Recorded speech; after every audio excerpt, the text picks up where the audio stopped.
안녕하십니까, 스텝 산사입니다. 오늘 저희가 좀 드리고 싶은 얘기는 중국에 관한 이야기예요. 워낙 요즘 중국이 말도 많고 중국 때문에 미국이든 한국이든 주가가 많이 흔들리고 있습니다. 특히 그 중에서도 이 헝다라는 기업이 되게 문제가 많이 되고, 그래서 신문지상에 매일매일 오르내리고 있어요. 도대체 이 헝다가 뭔지, 어떤 이유가 있었는지를 좀 이야기를 들어보려고 저희 회사에서 중국을 담당하고 있는 정정영 연구원 모시고 이야기를 나눠보도록 하겠습니다. 안녕하세요. 네, 안녕하십니까.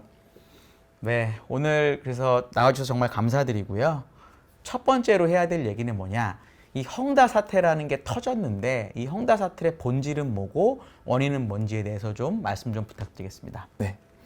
사실 이 헝다 사태가 9월 달 들어서 글로벌 금융시장에서 가장 좀 키워드로 이슈가 됐던 내용이었습니다. 근데 사실 이 헝다 사태는 이번에 갑작스럽게 나왔다고 보긴 좀 어렵고요. 기존부터 계속 쌓여왔던 문제들이 이제 중국 정부가 새로운 경제발전 목표를 제시를 하면서 좀 문제가 됐다라고 생각을 하고 있어요. 이게 뭐냐면 결국 공동부유의 문제입니다. 지난 7월 말에 시진핑 주석이 공동부유를 이제 전면적으로 내세웠습니다.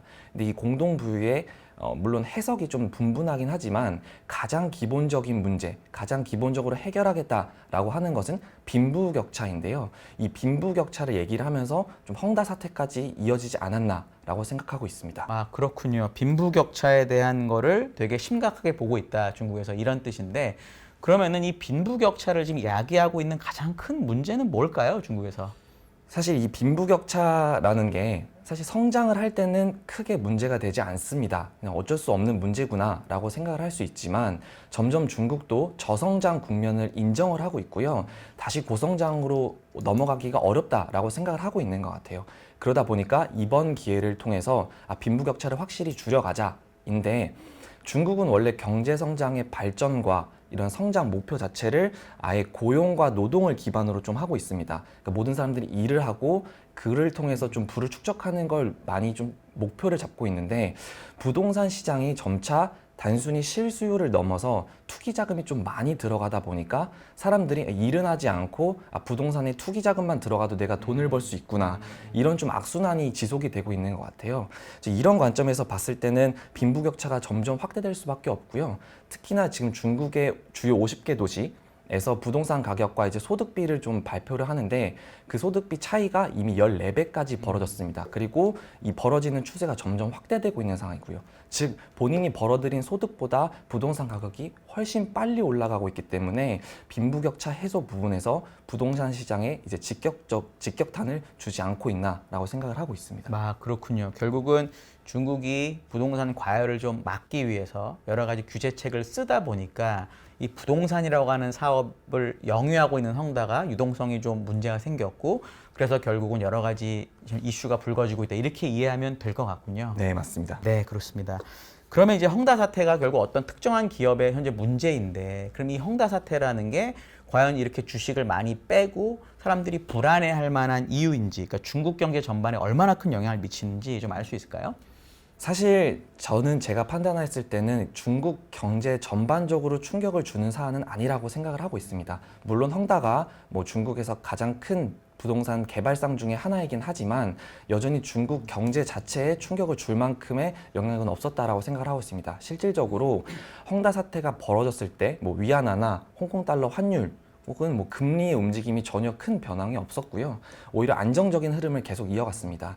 반면에 헝다 그룹 주가뿐만 아니라 헝다 그룹과 연관된 뭐 헝다 자동차라던가 헝다 물업 등 좀 관련 상장사들의 주가가 많이 흔들리고 채권 가격이 뭐 급락하고 이런 모습이랑 완전히 상반된 모습이었죠.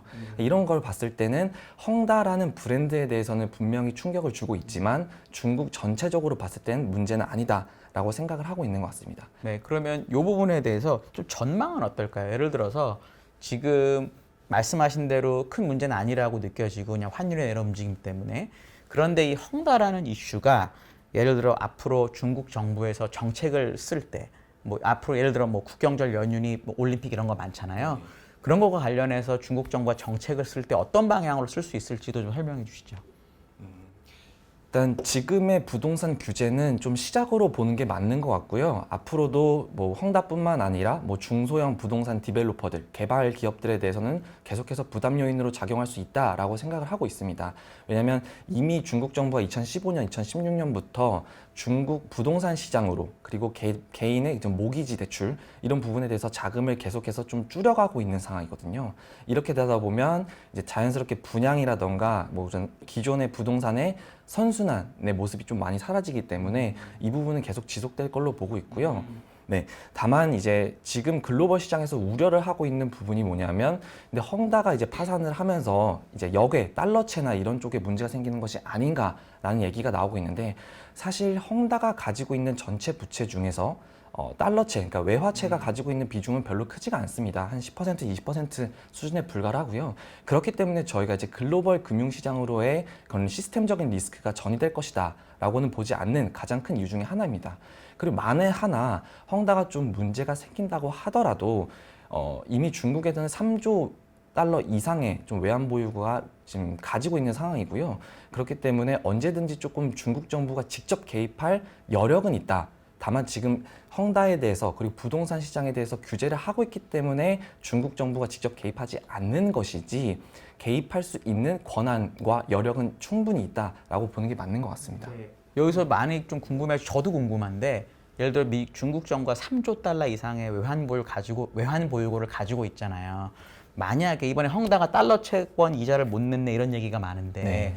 만약 헝다가 위안화를 가지고 있었다면 아무 때나 은행 가서 달러를 바꿀 수 있는 거죠. 그거에 대한 제약이 있는 건 아닌 거죠. 네, 맞습니다.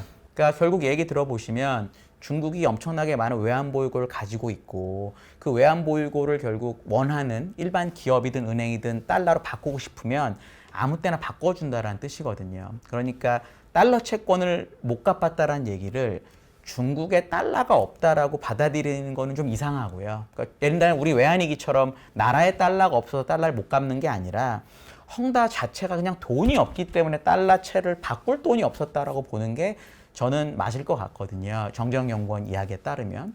그래서 그 부분에 대해서는 좀 다르게 생각하시는 게 맞을 것 같다고 생각을 하고요. 그 다음 이제 얘기해야 될 게 이제 리만 사태랑 똑같다 이런 얘기 되게 많이 하세요. 그래서 그거에 대해서는 어떻게 생각하시는지 좀 궁금합니다.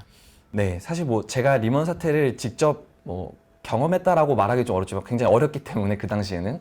근데 제가 리먼 사태를 공부를 하면서 이제 헝다랑 좀 비교를 했을 때는 사실 가장 근본적인 차이는 리먼은 금융기관이었고 헝다는 부동산 개발 기업이라는 겁니다.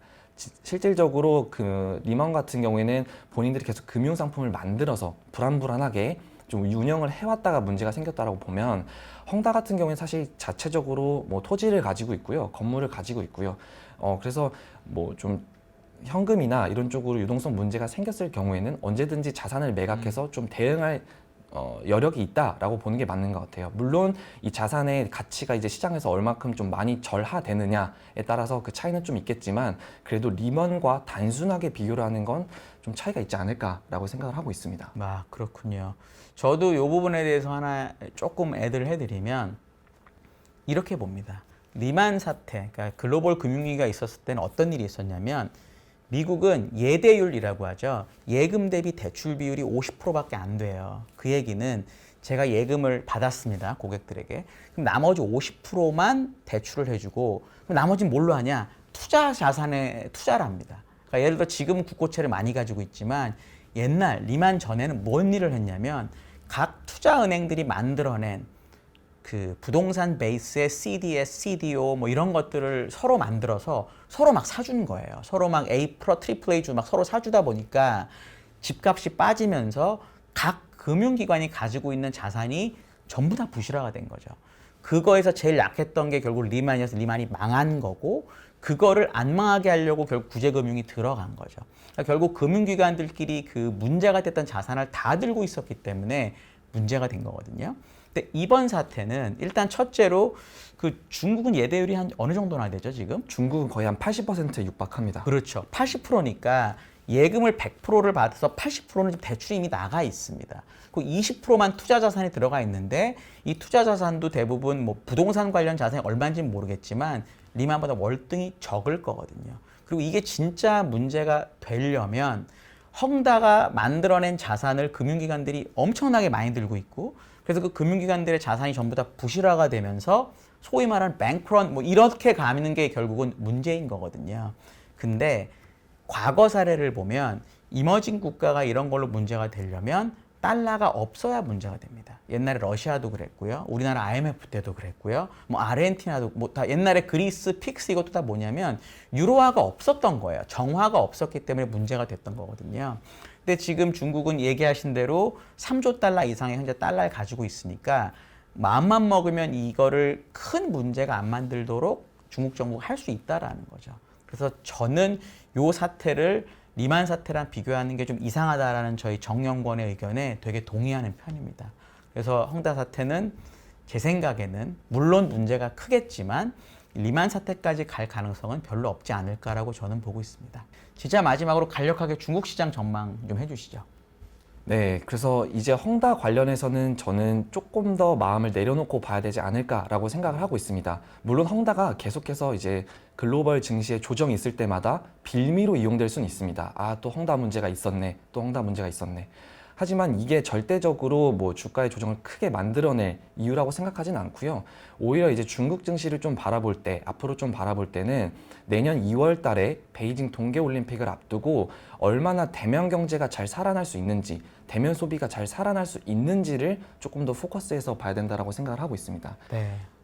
특히나 이제 코로나 관련해서 조금 더 말씀을 드리면 이게 다행스럽다라고 말씀드리는 게 맞는지 모르겠지만 7, 8월 달에도 중국에서는 이제 코로나가 한 맥스 150명 정도 일리 확진자가 나왔었어요. 그런데 사실 우리나라에 비해서도 많이 적은 편이긴 하고요. 과거에 뭐 10,000명 이상 나왔던 것보다도 훨씬 적은 수준입니다. 다만 중국 정부가 이제는 우리나라나 다른 나라는 위드 코로나라고 해서 좀 확진자가 있다 하더라도 경제활동을 재개를 하자라는 거였다면 중국은 좀 무관용의 원칙을 대항하고 있어요. 예를 들어서 한두 명만 발생을 하더라도 주변의 교통을 완전히 통제시키고 전수조사를 들어가는 그런 모습을 보이고 있다 보니까 아무래도 소비 심리가 좀 위축될 수밖에 없었겠죠. 사람들이 조금만 움직여도 문제가 생기다 보니까. 그런데 이제 10월 달부터는 조금씩 그걸 풀어주지 않을까라고 저는 생각을 하는데요. 일단 두 가지 이벤트가 있습니다. 첫 번째는 국경절 연휴고요. 중국에서 가장 큰 연휴입니다. 그러다 보니까 일일 소비 규모도 가장 큰 연휴고요. 그래서 이때 좀 돈을 쓰게 만들어야 될 뿐만 아니라 10월 달에는 아까 말씀드린 내년 2월 달에 동계올림픽이 D-100일이 이제 깨지기 시작합니다. 그러면 중국 입장에서도 사람들이 나와서 소비를 하고 점점 좀 올림픽 분위기를 내야 되는 상황이 오기 때문에 이렇게 봤을 때는 중국 정부가 과거에 그렇게 너무 무관용이었던 것보다는 조금 더 사람들한테 대면 소비를 촉진시키는 시점이 오지 않을까라고 생각을 하고 있습니다. 네. 네. 정말 말씀 잘 들었습니다. 중국과 관련돼서 좋은 얘기 해주신 정재영 연구원께 감사 말씀드리고요. 혹시 관련돼서 궁금하신 사항 있으시면은 댓글 달아주시면 저희가 최대한 답변 드리도록 하겠습니다. 감사합니다.